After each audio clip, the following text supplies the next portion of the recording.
I want to do something different today, because like we're basically, this is our penultimate lecture, right?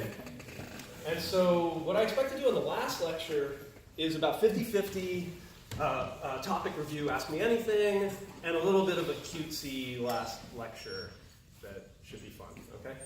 But today what I wanted to do was talk about a piece of sort of theoretical work on distributed systems. It's one of my favorite pieces of work ever. That, from my perspective, is a nice way of wrapping up all the stuff we studied so far in this class. Because knowledge theory, which is an approach to reasoning about and programming distributed systems that was proposed by Joe Halpern and Judea Pearl, who later went on to win the Turing Award for this one. So for those of you who don't know, computer scientists don't get Nobel Prizes, and they don't get Fields Medals. The most prestigious prize that a computer scientist can get is the Turing Award.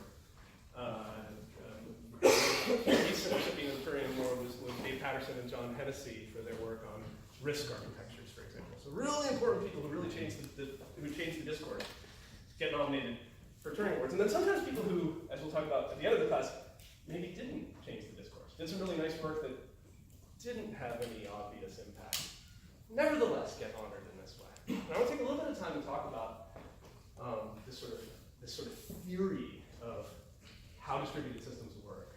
And let me try to set up my motivation for this. So all throughout this class, we kind of had this structure where we would begin by presenting a property or a collection of properties. The idea being that those properties rule out executions in which weird things happen. If I can maintain a particular property like FIFO delivery, for example, or reliable broadcast, or consensus, I know that certain weird things aren't going to happen. It makes it easier for me to write programs. Right? So properties rule out bad things. Properties are things that we want. Let me write this over here. Right? So in this class, the way we structured it is we'd spend like an afternoon talking about what it meant for a delivery protocol to be causally ordered, or what it meant for a broadcast protocol to be reliable, what it meant for a commit protocol to be atomic, right? And then in the next class, usually, we would look at an actual protocol that achieved the property, sometimes more than one, right? Because sometimes there's like there's a large number of protocols that achieve a particular property, right? For example, we looked at multiple implementations of FIFO delivery.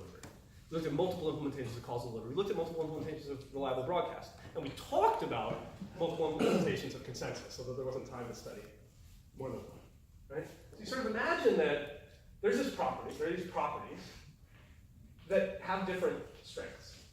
Now I'm drawing them as if there were a line, as if there were a total order over the properties, and in practice we wouldn't expect that to be true, right? Some properties would be incomparable. But just to keep the picture a little simpler, let's imagine that there's properties of increasing strength.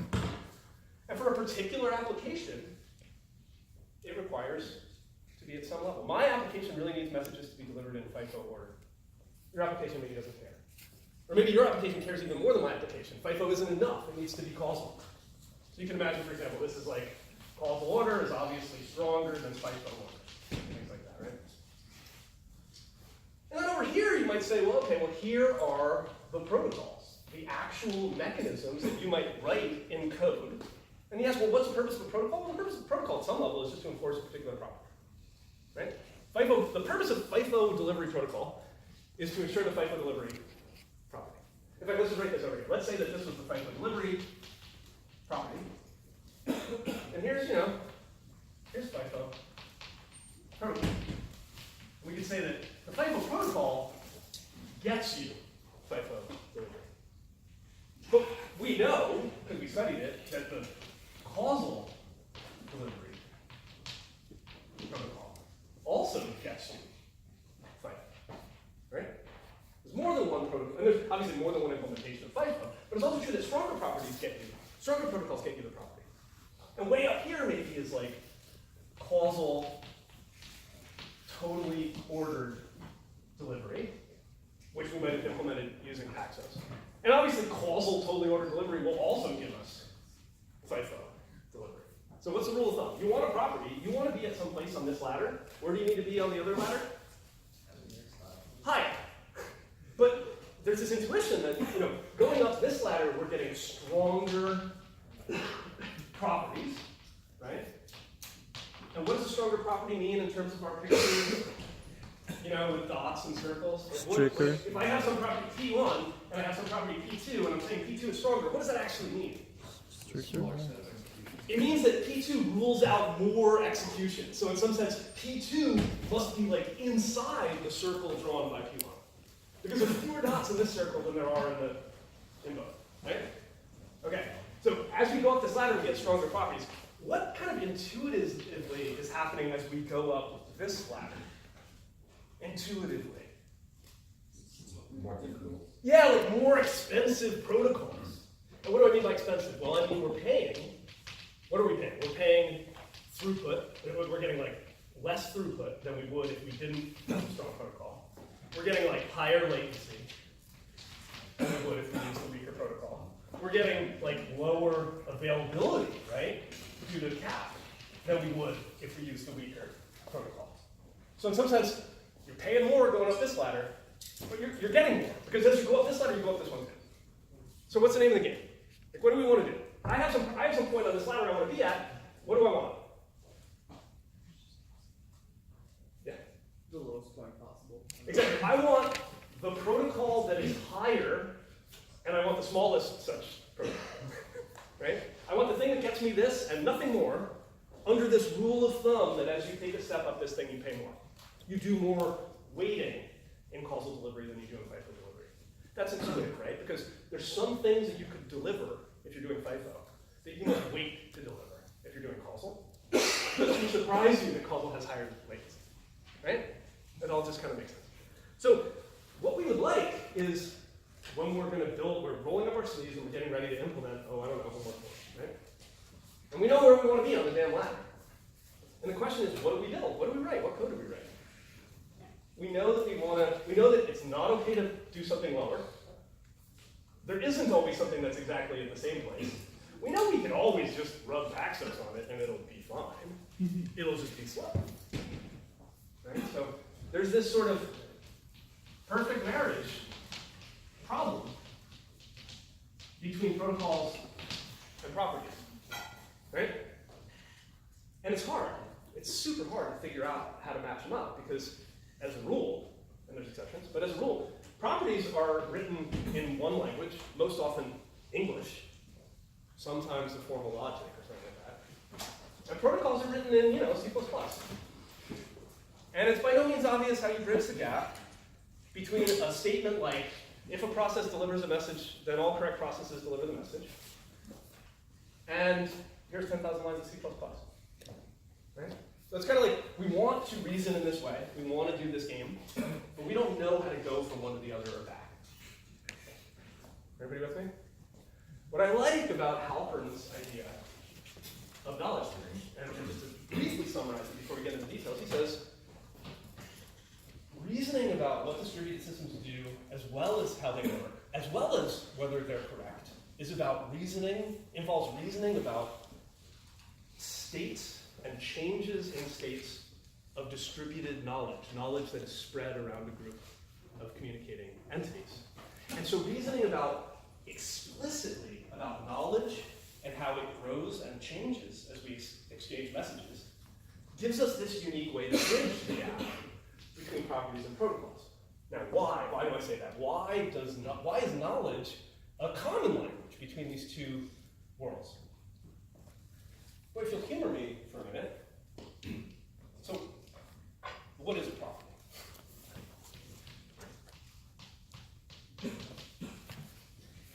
A property is going to turn out, if you squint your eyes and try to use the word knowledge in defining it, a property is just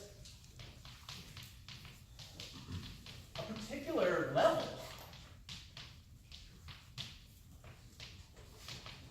of shared knowledge. Right? And I'm going to go into the details of this in a minute. So let's just imagine, like, if I'm trying to implement a reliable delivery protocol, or a reliable broadcast protocol, in terms of knowledge. What a reliable broadcast protocol is trying to do is it's trying to take a thing that is known by one computer, the broadcaster, and the thing is the message. And they're trying to turn it into a thing that is known by all of the computers. We're trying to upgrade the knowledge from somebody knows a thing to everyone knows a thing. And it's going to turn out, if we look at a protocol like two-phase commit, any two-phase protocol actually, we're going to see that these protocols very often are taking a thing that begins being known by everyone and turning it into a thing that everyone knows that everyone knows.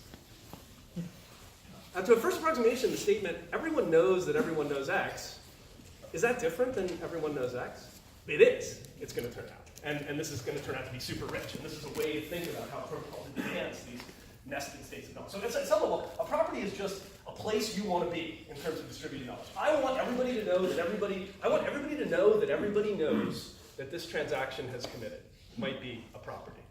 So knowledge gives you a unique way to talk about properties in terms of to succinctly talk about properties in terms of shared knowledge. It's a place we want to get. And you can imagine as you go up this thing, knowledge is certainly increasing. Okay, so but what's a protocol? Well, what's our working definition of protocol in this class? Somebody give me what's a protocol? We talk about them all the time. A set of rules. A set of rules. Communication. Okay. That doesn't get to property. That, well, could you? Yeah, so in general, a set of rules is, and then in general, we're going to care about the ones that are correct, the ones that actually uphold the property. But the problem with a set of rules is that sounds indistinguishable from an algorithm. Is a protocol and an algorithm, are they the same?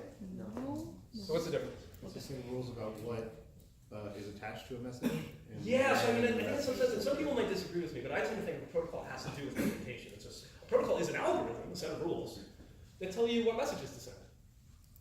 How do they tell you what messages to send? Well, they tell you what messages to send based on the messages that you have received. That's what a protocol is, right? It says, if you have received these messages, possibly in this order, send these messages. And that will cause other people to have received messages, which will cause them to send messages, and everybody lights up. And, right? That's what a protocol is. So a protocol is really just a mechanism describing what messages to send,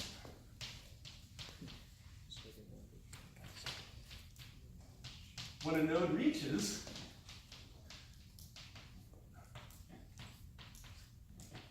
a particular level of shared knowledge, right? So in some sense we could think about protocols really at some level, it's like this recursive thing where protocols identify sub-properties that tell them when they can send messages, that allow other players to identify that a sub-property holds and allow them to send messages, and ultimately we get the property that we want by sending a lot of messages and steadily inching upwards in our knowledge towards a particular level of knowledge that we want to be at. Does that make sense? So, and the reason I wrote it in this way is that if you start talking about what nodes know explicitly instead of just about what they do, you can see that it's the same language. And if ever you go read papers, you saw this in some of the papers, in Lamport's papers, and Terry's paper. When people describe protocols using conversational English, they'll say, oh, well, you send the acknowledgement when you know that it's durably stored. The primary acknowledges the client when she knows that the data has been durably stored on all the replicas. So like, colloquially, we often use the word know and act as though these computers are intelligent agents like ourselves, because it's the most natural way to talk about protocols and protocol evolution. So that's kind of interesting. Okay. What is knowledge data? I thought you were going to ask, what is knowledge? What is knowledge? Really? Well, we can start. What is knowledge? Oh, sorry. The philosophers usually say, knowledge is belief in something that is true. Okay. Okay. What's belief? What's true? We have to stop somewhere, but I think that's a pretty good definition. If you're willing to take belief as like a first principle, Sure. Yeah. then knowledge is belief in things that are true. Right? Okay. Where should I go first with this? Should we talk about? Oh yeah. Oh yeah. Here we go. Believes it. Is it So, true? what is the hard thing about distributed systems? If you had to pick one word. Uncertainty. Good. Docker. That one's better. Take mine off. I was going to say Python. A plus. I don't know if you Docker sucks my ass.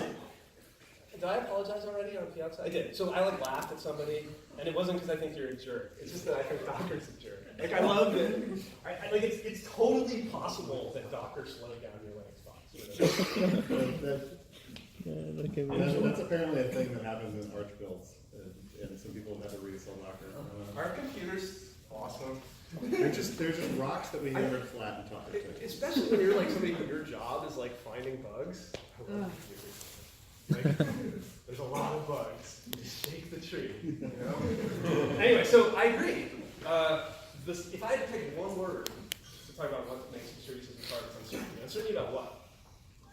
Network, whether you get things. Yeah, whether things succeed that I started, and then in particular whether things like partly Yeah. fail but not completely fail, and what order things happen in, and how long things take to happen, and so on and so forth. Yeah. I'll have a word, but it's more specific. Consensus. Consensus? Let me write that up. Actually, let me go on a riff on this. Consensus is one of the hardest things in distributed systems. But what is hard about it? Getting shared Uncertainty. knowledge. What is the hardest thing about consensus? You can terminate. It could not terminate. I don't know if that's hard. That's just a drag. It's still Yeah.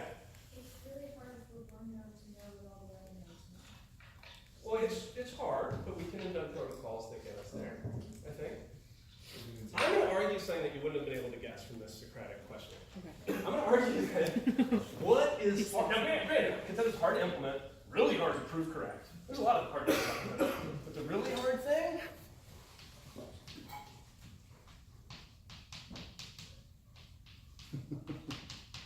If you only remember one thing from this class, please let it be this. The hardest thing about Paxos is understanding when you don't need Paxos.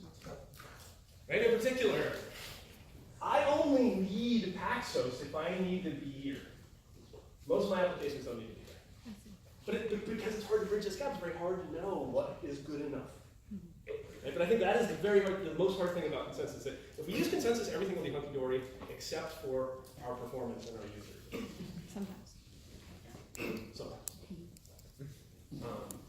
So knowing when, but if I knew my application always did the correct thing, even if I didn't get consensus, it would be pretty stupid to get consensus, right? But how do I know? Okay, so let's go back to this. So I agree, consensus is hard, but sometimes it's not what you think. That is what's hard about it. So uncertainty is hard. Another way of writing uncertainty is to say possibility, right? Or synonyms.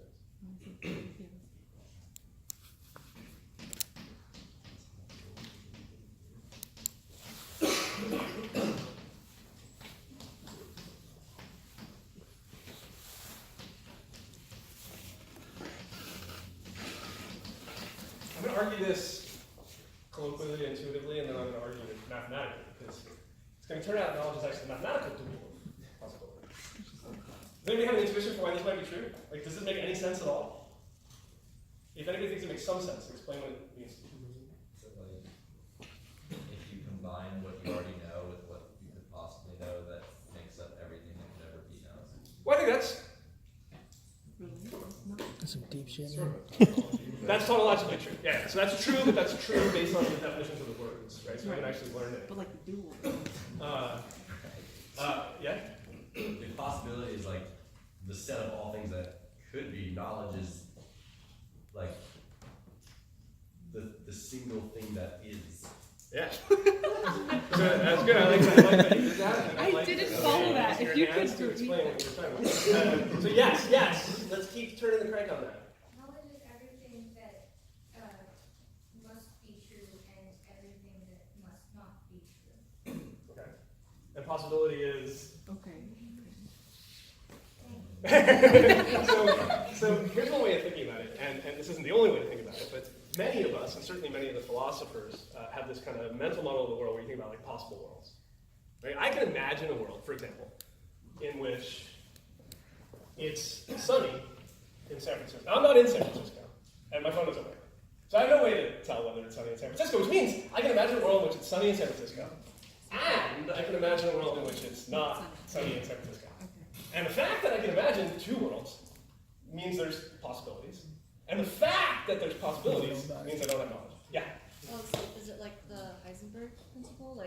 once you have knowledge of something, you no longer have the possibility of it being like more than one state, but it is what you know about it. I mean, I think it's definitely related. I don't pretend to understand the uncertainty principle, so I don't want to overstep. but I do think that, like, once you open the box, so let me finish what I was saying, and then I'll relate it back to Heisenberg. So if I can imagine 2 or more worlds in which a particular predicate has different values, then you can say that I do not have knowledge of S. Okay, okay. I do not know S, but I also don't know not S. I have no friggin' idea about S, and it's because of possibilities. If I had some way of obtaining evidence, and maybe there's other possible worlds too, right? If I had some way of obtaining evidence that allowed me to cancel out possible worlds, I could begin canceling out possible worlds, saying this world isn't possible, or every world that I think is possible, something is true or not true. And if I get to the point where in every world that I consider possible, some proposition is true, I can say that I have knowledge of it. In fact, that's what knowledge is, right? I know something if it is the case in every world that I think is possible. What that means is, if I can cancel out possible worlds as I accumulate knowledge, there will be a discrete moment, right, at which I have canceled out the very last possible world where something wasn't true. And at that exact moment, I transition from not having knowledge of S into having knowledge of S. Right? So let me just enrich this a little bit. Take this example. I can imagine a world in which it's sunny in San Francisco and a world in which it's not sunny in San Francisco. Ergo, I don't know about the weather. However, I know that in every possible world I can imagine, including the world in which I am a dog, which is a possible world that I could imagine, it's beautiful in San Francisco. Which means it's beautiful, which means I have knowledge that it's beautiful in San Francisco. Okay? Something is known when it's true in all possible worlds. Something becomes known at the moment when you cancel out the last possible world in which it isn't true. Knowledge is the dual of possibility. Make sense?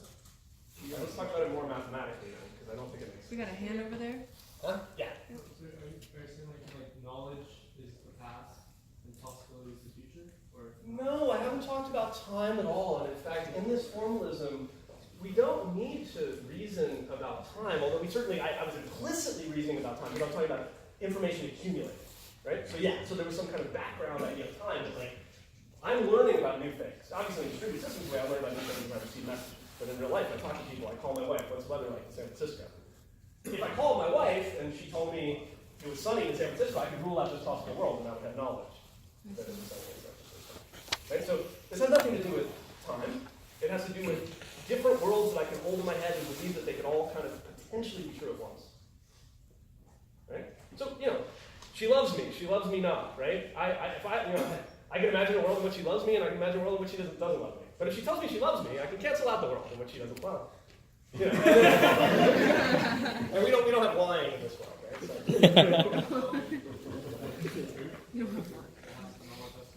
Yeah, we usually just say that as an axiom. That if you believe something and it's not true, we don't call it knowledge. We call it belief.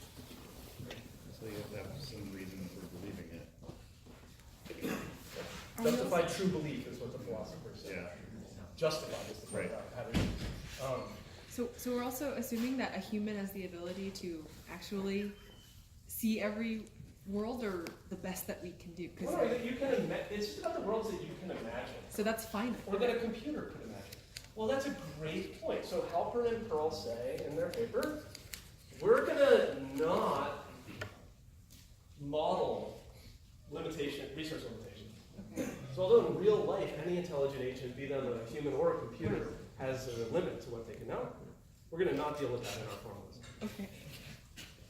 But you're absolutely right. I mean, this is akin to my whole business about, hey, these dots, the totality of these dots are the same as the state here, except that's not really true because we can't actually remember everything that's ever happened. Right. So these dots determine the state, but we can't get back to the dots from the state because we don't have infinite memory. Okay, let's go mathematical. I'm just thinking, like, you shake the tree one more time, there's another world. Ah, fuck. Right. Like every philosophical. So this is a philosophical framework for thinking about it. You just have to say, yeah, the possible worlds that I can imagine. Okay, duality. As a real quick syntactic aside, have you all all seen these symbols before? Yeah, discrete math. Cool. What do they mean? All in And they exist. Yeah, so these are ways of quantifying in what's called first order logic over elements of the domain that participate in their members of sets and their members of relations and things like that, right? This is where You might say, for example, for all x,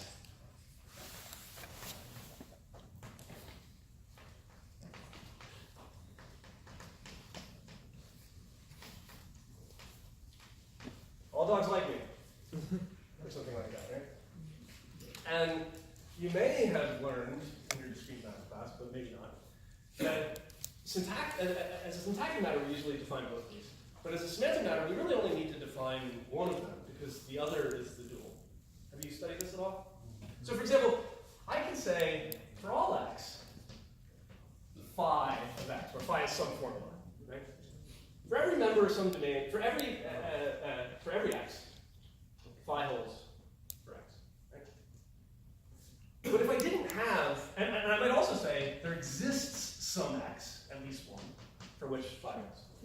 However, if I didn't have the exists quantifier, I could define it using for all. Anybody know how? Exists an x such that phi of x is equivalent to what?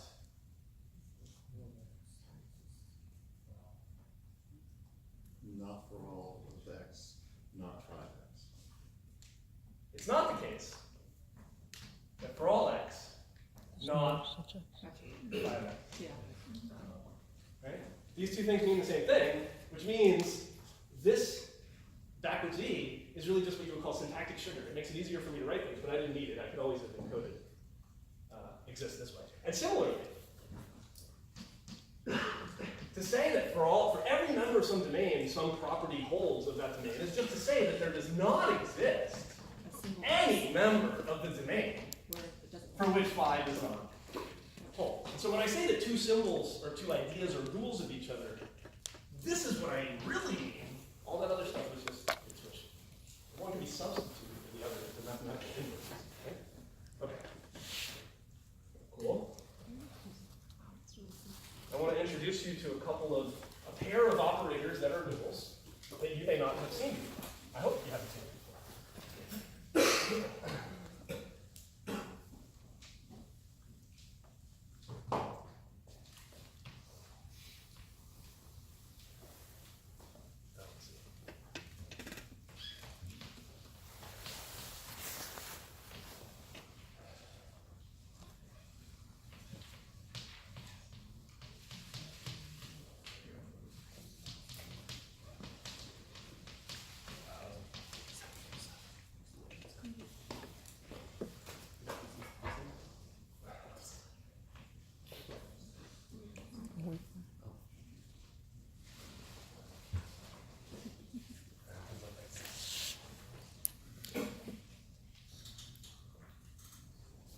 Have you ever seen any of these symbols or words before?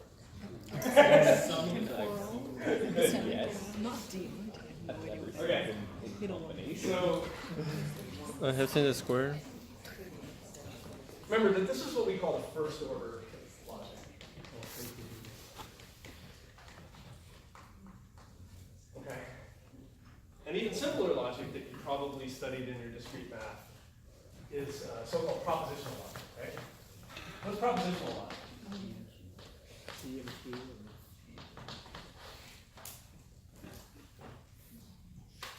What is Like propositional logic? false, true, false. Yeah, so there's like a world of simple propositions that can be either true or false, and then we can connect them with things like ands and ors, if-thens, and things like that. Right? So it's like, you might have a statement that's like, I have this primitive proposition called P that means, I don't know, if let's say P means write was acknowledged at the client by my key value store. And then Q means the write was durably stored on the majority of replicas, or on all the replicas. And so if I write down P implies Q, then maybe this is a correctness condition that says, hey, if you got an acknowledgement, then it better be durably stored or something like that. Right? So in propositional logic, we have these primitive propositions that are either true or false. Over here, I'm introducing you to something that hopefully you haven't seen before. That's called the family of modal logics. The idea of a modal logic is that it takes a propositional logic like this, in which there's variables that are either true or false, and it extends it in such a way that we say, well, the variables aren't just true or false universally. A variable is true or false in a particular world. Right? So we have this model of, like, there are a great many worlds, and in different worlds, different of the Q's and P's might be true or false, or we might believe them to be true or false in different worlds. Right? So you see how this is kind of mapping to this thing that I gave you the intuition for, right? Which is that we can imagine all these different possible worlds, and knowledge is when something's true in all of them, and possibility is when something's true in some and false in others. Okay. What's really super duper interesting about the modal logics is that there's at least 3 of them. There's probably some that I'm not thinking of. There's 3 that I'm familiar with. And they all mean really different things, but they use exactly the same thing. Okay, so these symbols are going to mean structurally the same thing in the different logics, but intuitively, like, way, way, way different things. The thing that all the modal logics have in common, though, is about things are true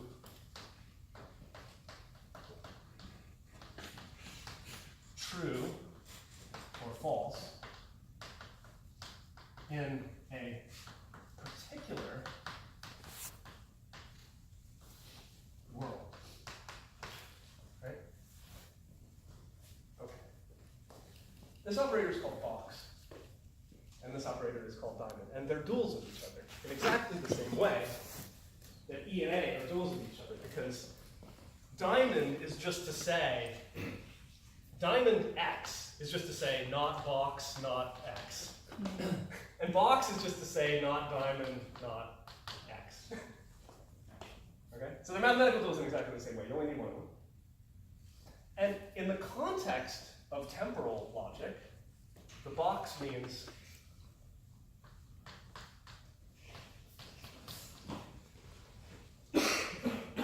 so I might, in temporal logic, write down, let's say D is a propositional predicate meaning the system is deadlocked, or the system has no deadlock. And I might want to write down, the system never has a deadlock. That might be my correcting property, always no deadlocks. Okay. So in some sense, in temporal logic, the possible worlds that we're like quantifying over with these crazy operators are worlds that are related to each other by time. Like, this comes after this, or this comes before this. So, and so obviously always is some interpretation of something having extent in time. What do you think is the mathematical dual of always? At least once. One person at a time. Never. At least once. Well, no. Yeah, so like sometimes. One or Sometimes is the mathematical dual. Why? Well, because something is always true if it's not sometimes false, and something is sometimes false if it's not always false. Something is sometimes true if it's not always false. Okay? Whereas if we had said never, it's that something is always true if it's not never. That's not exactly what we're going for, right? So similarly, and so obviously I'll write this. So epistemic logic is the logic in which the possible worlds means what people think might be true. And so here we have, let's see, is known versus is possible. Early formulations of epistemic logic would have said is necessary. They're kind of the same, depending on how you squint. Okay? And deontic logic is the logic of obligation. The logic of the modality of obligation, right? So in deontic logic, the box is required or is obligatory. What's the dual of is required? Is permitted. Right? Because something's required if it's not permitted that you don't do it, and something's permitted if it's not required that you do it. Or that you don't. That makes sense? But what's really interesting about this is that understanding the semantics of each of these logics involves believing that there are simultaneously all these different possible worlds, which logic you're using, the connections between the worlds are different. In particular, if we're in temporal logic, the connections between the worlds are directed edges, saying, if you're at a time where this world is true, in the future of this world, you could be in this world. And in the future of this world, you could be in this world. Right? So in some sense, the connections between the worlds are temporal connections in temporal logic. And so unsurprisingly, these operators tell us about how you're allowed to move through this graph of worlds as you move through time. And as a quick aside, this thing, like noticing, first of all, that temporal logic has this shape, and noticing that this semantic structure looks an awful, well, what does this look like to you? What structure that we studied in this class does this look an awful lot like? That looks like a state machine, right? And we know that any program you could write could be converted into a state machine. Okay.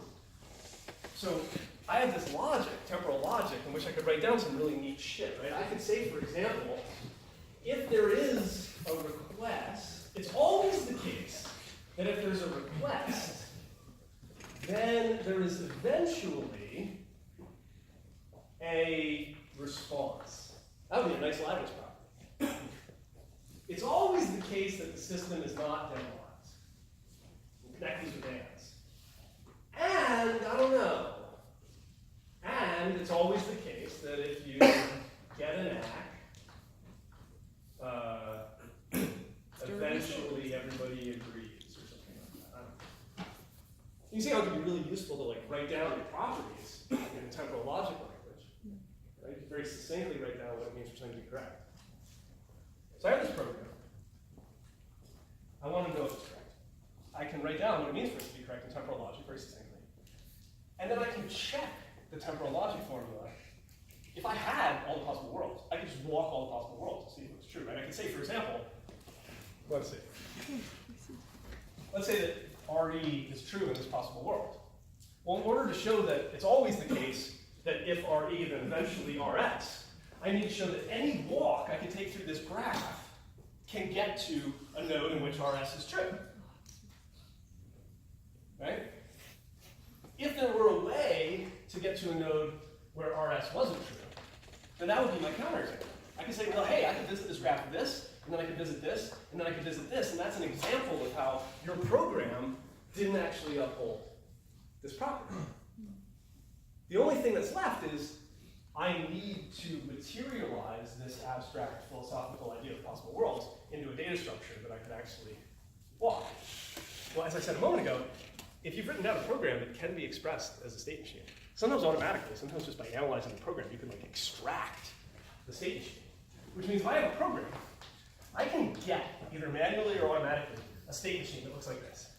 And if I have a temporal logic formula that says what it means for my program to be correct, I can automatically just run it without any human intervention on the state machine.